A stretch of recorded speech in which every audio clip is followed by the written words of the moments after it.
Shall we remain standing as I will be reading from Matthew chapter 4, verses 1 to 8. The temptation of Jesus. Then Jesus was led by the Spirit into the desert to be tempted by the devil. After fasting 40 days and 40 nights, he was hungry.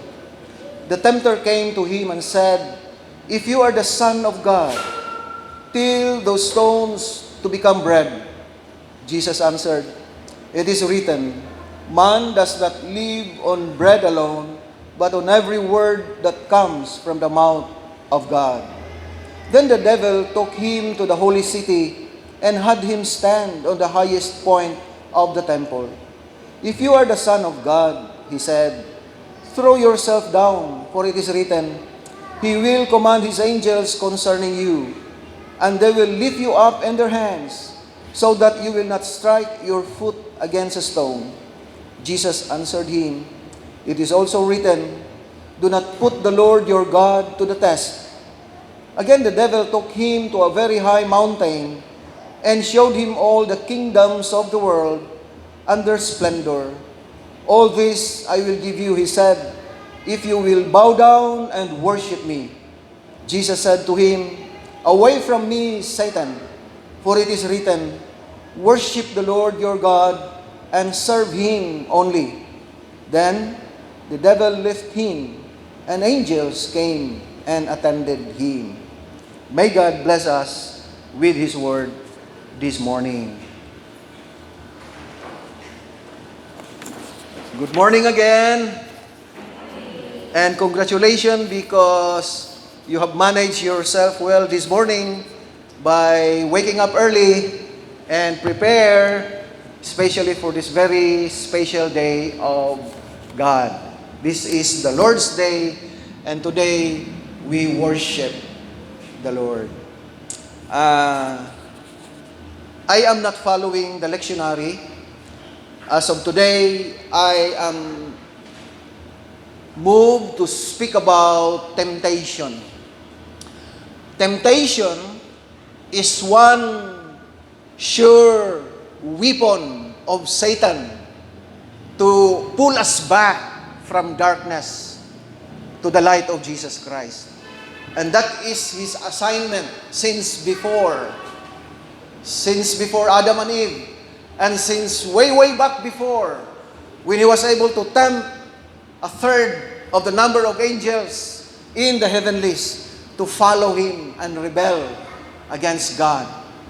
Thousands of years after, he continues to tempt us.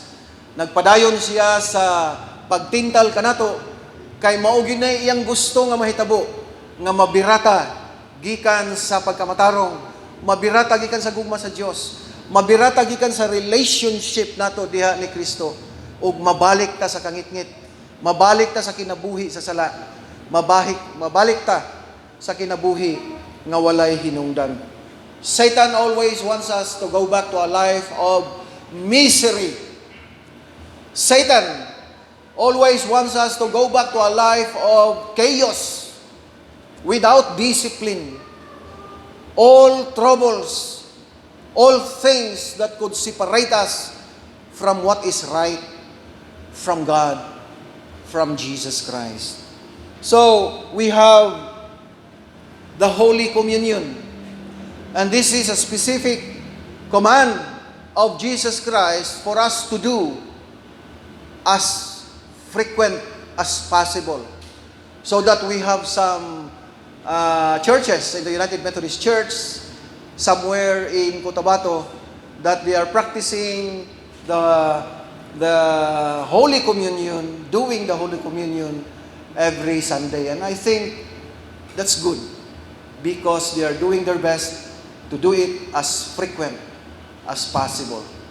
As for us, we are still following the traditional every first Sunday of the month. Now, why is that? Why do we have the communion?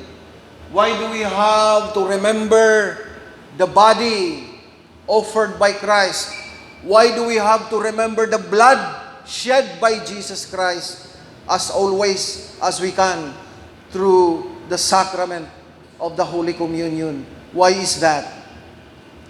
Because if temptation is one of the most effective instrument of Satan against us, communion, the thanksgiving of what Jesus Christ had done 2,000 years ago at the cross, the remembrance of it is also one of the most effective means against temptation. Atong pakpakan atong buhi nga Dios. Ang atong pagselebrar sa balaang panihapon, gihatag ni Kristo kanato kay dugang sa gahom sa balaang Espiritu sa Dios nga iyang gihatag nato. Usahay lagi tungod kay kitang mga tao limtanon man ta. So we have to be remembered. We have to remember the death of Jesus Christ para dili ta sayon-sayon nga muadto sa mga tentasyon, mga bisyo ug mga dili maayo nga mga binuhatan. Madumduman nato ang lawas ni Kristo nga gidusak-dusak, gilansang. Madumduman nato ang dugo ni Kristo nga iyag yung gipatulo didto sa yuta aron mahugasan ta, mapasaylo ta o mahiling kawas ta gikan sa kasalanan. So sa akong gibasa kaganina, kung na-remember ninyo, allow me to read the parallel passage that I will be meditating upon this morning, and it is found in Genesis chapter 3. If you have your Bibles with you, it would be nice if you will open your Bible with me, and then we will read the passage together. Chapter 3. Now the serpent was more crafty than any of the wild animals the Lord God had made. He said to the woman, "Did God really say, you must not eat from any tree in the garden?" Yang ito is, usaragani ito. Giingon din ni Satan nga, sa tanan, or sa bisan unsa nga tree, dili mo kaon si Eve. The woman said to the serpent, "We may eat fruit from the trees in the garden, but God did say, you must not eat fruit from the tree that is in the middle of the garden, and you must not touch it, or you will die. For you will not surely die," the serpent said to the woman. "For God knows that when you eat of it, your eyes will be opened, and you will be like God, knowing good and evil." When the woman saw that the fruit of the tree was good for food, and pleasing to the eye, and also desirable for gaining wisdom, she took some and ate it.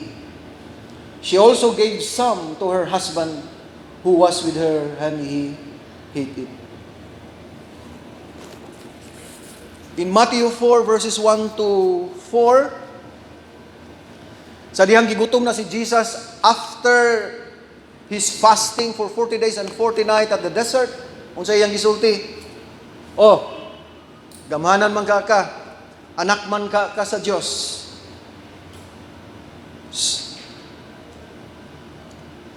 Turn this bread, or turn these stones into bread.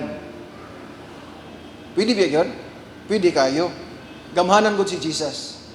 But he doesn't like following Satan. He can do it in his own terms. He can turn the stone into bread in his own perfect time. Not at that particular time, because that time was offered for fasting and prayer.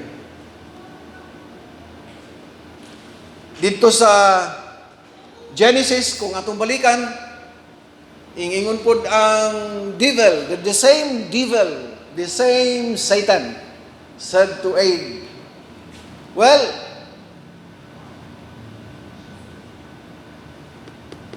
nag-ingon man ka ang Ginoo nga dili mo mukaon sa tanan nga kahoy.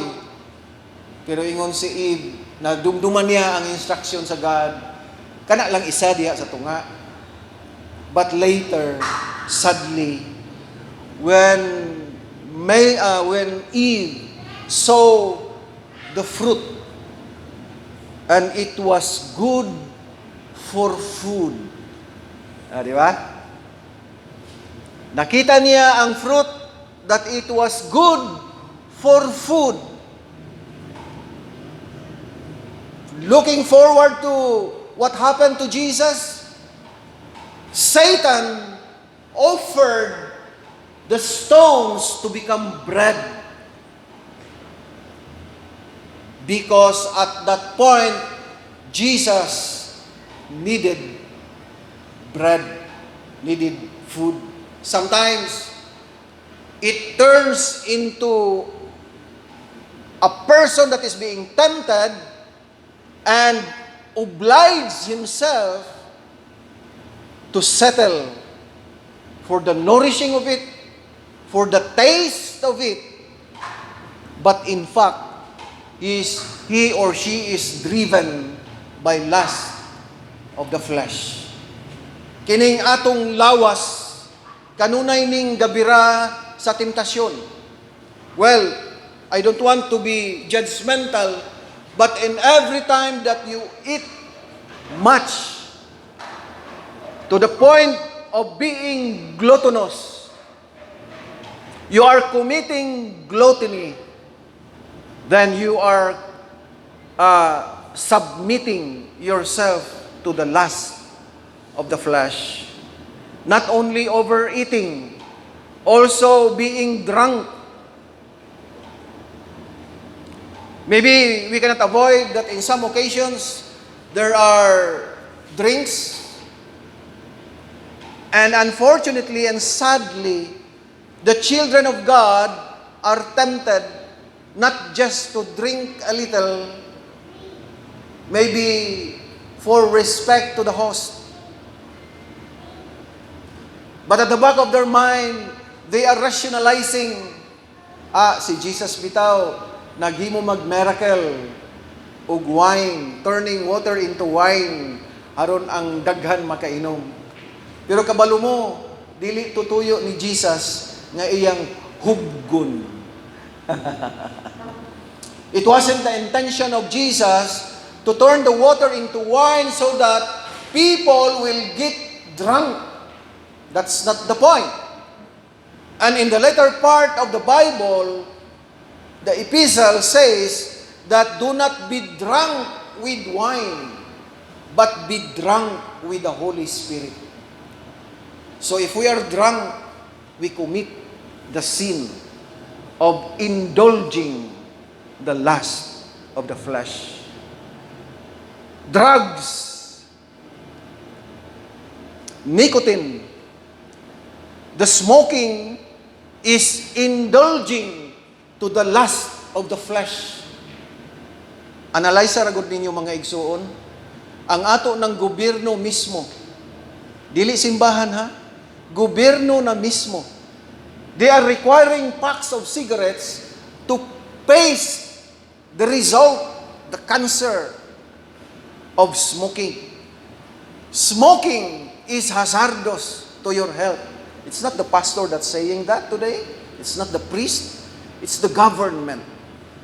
The doctors are saying that because they know that if you smoke, you will destroy your body with nicotine. So, you are indulging with the lust of the flesh. Illicit and improper sexual relationships. You are involved in sexual relationships that is outside of marriage, or you are involved in sexual relationships with the same gender. As your pastor, I would say, you are committing sin.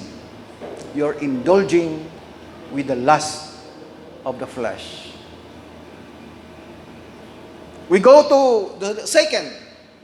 In Matthew 4 verses 5 to 7, Satan said to Jesus, "Throw yourself down, angels will catch you." And he was quoting a verse from Isaiah. Also in Genesis, later when Eve continued to look at the fruit, it came to her mind that because Satan enticed him in verse 5 that she will become like God if she will eat the fruit.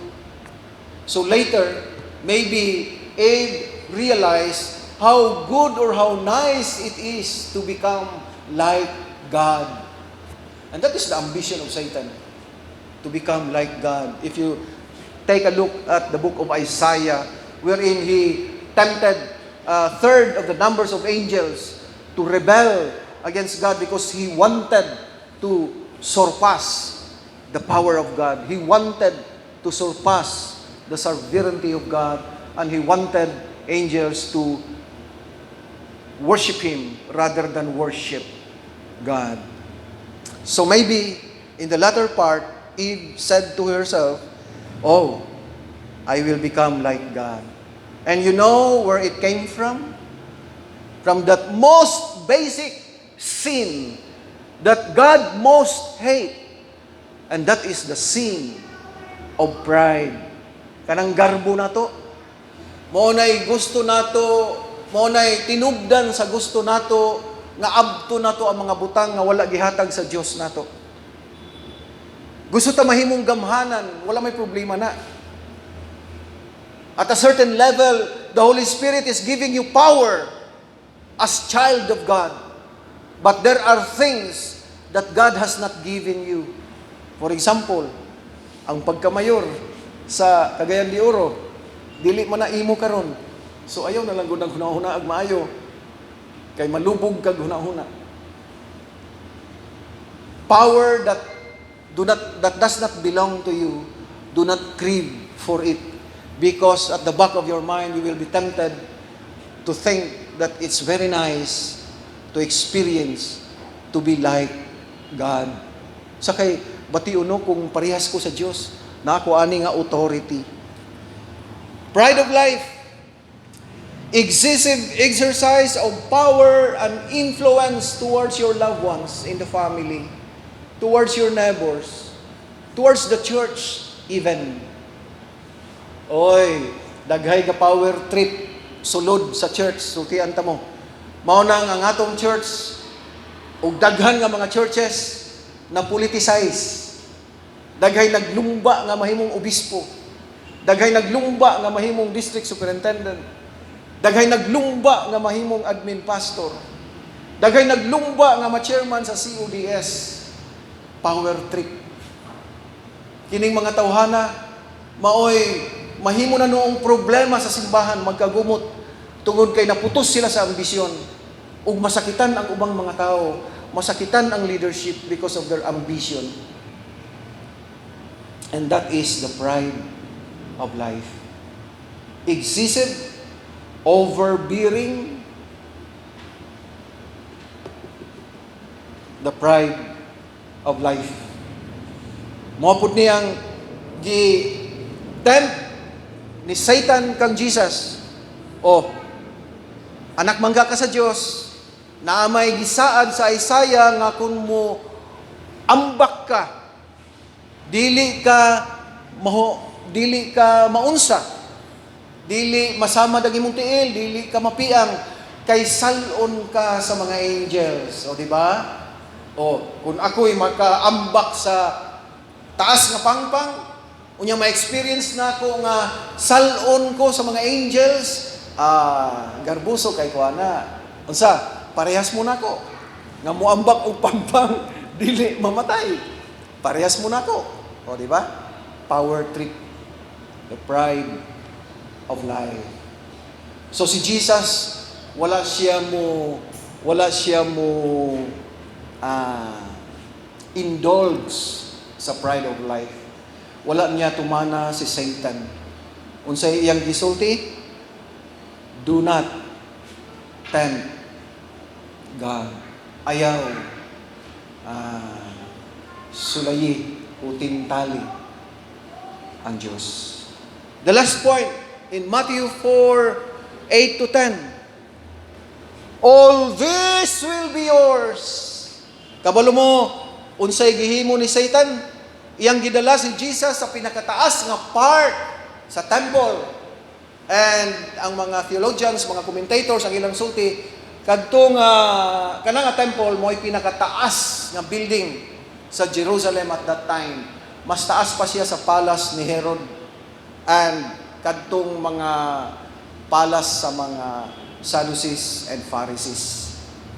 It was the highest point wherein Jesus can see literally all those that glitters in the world. Di ba?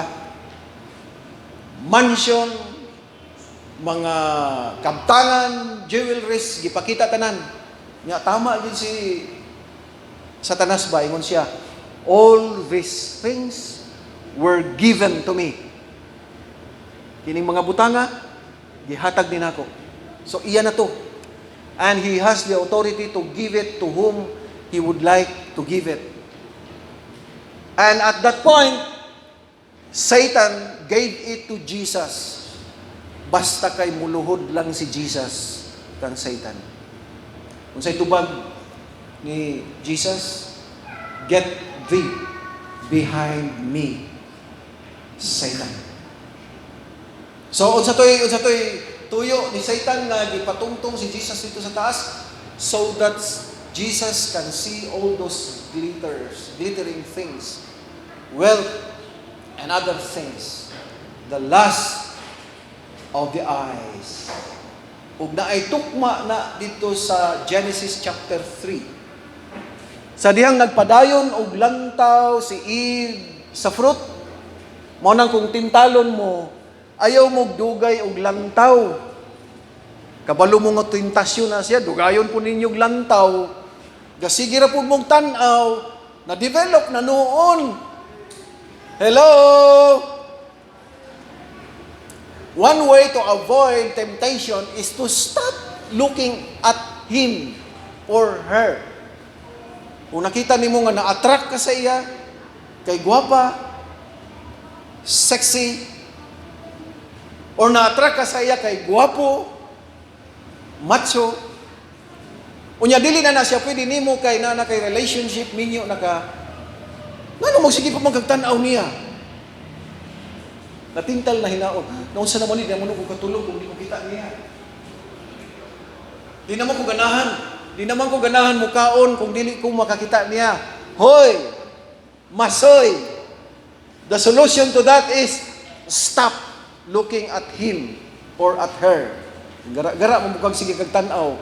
Kabalo ba mo that if you continuously looking at a thing or if you continuously looking at someone, dili gid na malikayan nga madugay ma-develop gid ka. Maunay deceitfulness sa kasing-kasing nga natural na sa tanang tao pagkahuman sa corruption, pagkahuman sa sala. One time, gawna-huna kong ilis akong cellphone kay nakulangan ko sa camera, kulangan ko sa clearness. Gasige kong tanaw o G8 or A kanang sa Samsung nga series, kanang sa top of the line. La mahal ra ba? Nya kay magsige mo kong tanaw. Kasi usahay mo mention ako sa akong asawa nga akong ilisan akong cellphone. Pero at the back of my mind, na-attract ko kay gasigi kong tanaw ato nga cellphone, my God. Undang pa kong tanaw, nawala sa akong unahuna. And again, I am contented again with my cellphone. J4 lang ni siya, pero okay na ang iyang camera.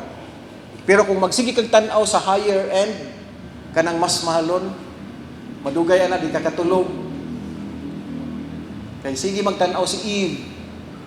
Mo to na develop sa iyang mind Unsay nisulti? This is pleasing to the eyes. The lust of the eyes. Sa atong note, lust of the eyes, adulterous or pornography. Pornographic looks. Sige. Sige mong tanaw o kanang porno nga magazine, mayabag gina inyong utok. Bisag lubi, basta kay magsayal, ma-attract mo. Bisag kapayas, basta kay naay naputos nga trapo, ma-attract mo. Nganuman, gihugaw-hugawan man ninyo inyong hunahuna o adulterous, adult magazines, pornography. Labi na ron, ma-access na siya sa video. Sayon ra kay na siya sa YouTube. Magsige mong tanawa na, imbes nga puno inyong hunahuna sa mga pulong sa Ginoo, ang himpuli, mga artista nga naghubo. See? The lust of the eyes. Mga nindot tanawon, pero makalubog sa hunahuna, makaguba sa kasing-kasing, makahugaw sa kasing-kasing, o mo na'y gamito ni Satanas nga malayo ka. Kay ang purpose lagi ni Satanas, malayo ka sa Ginoo. Mo na panan kaniya og mga sexy nga mga pictures. Aron kung magsigi kag tan-aw, mura kag si Eve, oh, it is pleasing to my eyes. It looks good. Kumana to, kaon niya. Pagkaon niya, that was the time that he died. She died. Tama ditong gingon ni God nga mamatay mo. Nganong namatay although physically buhi pa si Eve, pero spiritually namatay siya kay disobey niya ang God. Iya pag yung gidani ang iyang husband. Namatay siya kay nalayo siya sa Diyos. Nawala ang iyang relasyon sa Diyos. Tungod sa grasya sa Diyos, pagkaugma, gipangita pag yun siya sa Diyos. Adam, Eve, where are you? Pero sa kaulaw, hintago sila. See? Maunay gusto ni Satanas. Kanang mutago ta, gikan sa Diyos. Lust of the eyes. Wanton acquisition of things such as jewelries, nga bisan dili na kinahanglan, pero kailan nindot man. Sige, palit. Mansions, extra expensive cars, bisag nanabya kay SUV, ngita pa yung kag sports car. Kana bang tanawon lang nimo mo abri na dayon. Chuk. Lust of the eyes. Mga igsoon, unsaon nato ni pagpakgang by the power of the Holy Spirit and by keeping on practicing the Holy Communion. In the name of the Father, and of the Son, and of the Holy Spirit. Amen.